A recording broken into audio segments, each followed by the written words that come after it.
wet mistress of the dark, and today I'm going to show you how to make my freaky witch's fingers, which are little shortbread cookies with almonds for fingernails. They are wonderfully spooky and very tasty. So, first of all, I have non-dairy margarine I'm using today instead of butter, so this helps out all my lactose intolerant or dairy allergic friends. That makes this recipe completely non-dairy so they can enjoy it as well. It's always good to have options on your menu for people with special needs foods. So first I'm going to add the sugar, which is 1 cup of icing sugar, otherwise known as powdered sugar, otherwise known as confectioner's sugar. It's the powdery kind. So I'm going to add that straight to my softened margarine.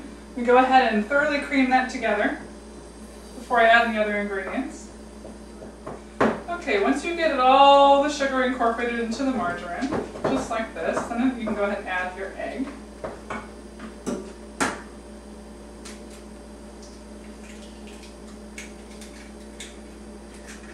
And get that mixed in really well before you add in your other flavorings. Once you have the margarine and the sugar and the egg pretty well combined, go ahead and add 1 teaspoon of almond extract. Use the pure kind. You can use artificial if you really need to, but it's better to use the real stuff. So that's 1 teaspoon of almond flavoring, 1 teaspoon of vanilla as well. Mix those in so you've got your flavoring really well done. Once that's thoroughly mixed together, go ahead and add your salt. Just 1 teaspoon of salt here. That's all you need. Balances out the flavors.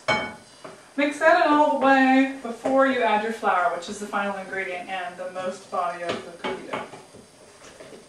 You want to make sure all your flavoring is well mixed through the mixture before you add the flour and bind it all together. Okay, now for 2 2/3 cups flour. Let's go ahead and dump it all in there, and it'll take a while to combine. Go ahead and carefully do this, otherwise you'll have the mess of flour all over yourself in your kitchen. You'd rather have it in the cookie dough. So I'm going to do this carefully and be back in a second. You'll notice that now that all the flour has been mixed together, it's still pretty crumbly, and if you actually reach in and try and form a cookie, it's going to be really, really soft because that margarine is still very soft. It needs to set up again with cold, so this needs to stay in the fridge for about 30 minutes at the very minimum. It's often easiest for me to go ahead and mix up the dough one evening, leave it in the fridge overnight in an airtight plastic container, and then make the cookies the next night with a nicely chilled dough. You need it really firm and chilled to be able to form the finger shapes out of it. So we'll go ahead and put this in the fridge. Since I'm only going to leave it half an hour, I don't need to worry about covering it. So I'm going to go ahead and put it in there, and then we'll come back in about half an hour. Now that our dough has chilled for a full half hour, or overnight if you want to wait that long, we can see that it's nice and still crumbly, but it will hold together now when you squeeze it, which is exactly what we want. It's actually a really good almond shortbread texture is exactly what this dough is, so it's going to hold your shape really well.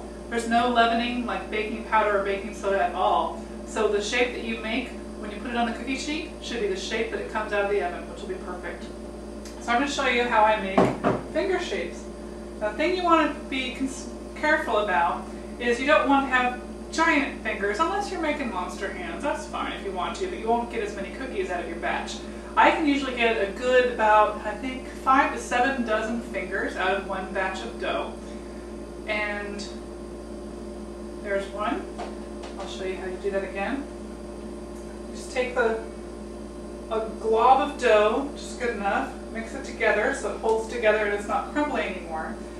Then you kind of don't roll it because you'll work the dough too much, but you kind of just squish it with your fingers into 2 knuckles on a long sausage-like finger.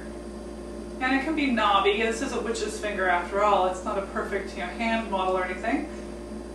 So now that you've squished 2 knuckles into it, I usually have the base of the finger is a little fatter and the top where the nail is going to go a little bit thinner. And go ahead and set them down on the tray. I usually make mine a little smaller than that so I get more cookies. The other thing you'll notice is since these will not spread at all because they will keep their shape, you can go ahead and cram a lot on the cookie sheet. That spacing is good. You can get them that close. Obviously closer, they might actually stick together, which wouldn't be good. So I'm just going to get a couple made here. And usually I wait till the whole entire cookie sheet is full before I slice the knuckles or add the almond fingernails, but I'm going to show you how with just 4 here. Okay, there's 4 there. Now, I've used different kinds of almonds. I even used the 3rd kind that I don't have here today. You can use a whole almond, which is kind of like a brown painted fingernail. It's got that nice woody texture in it. Looks kind of spooky to have a fingernail be like that. You can use that and just go ahead and press that in like that. You might want to have the nail bed come back around the nail like that.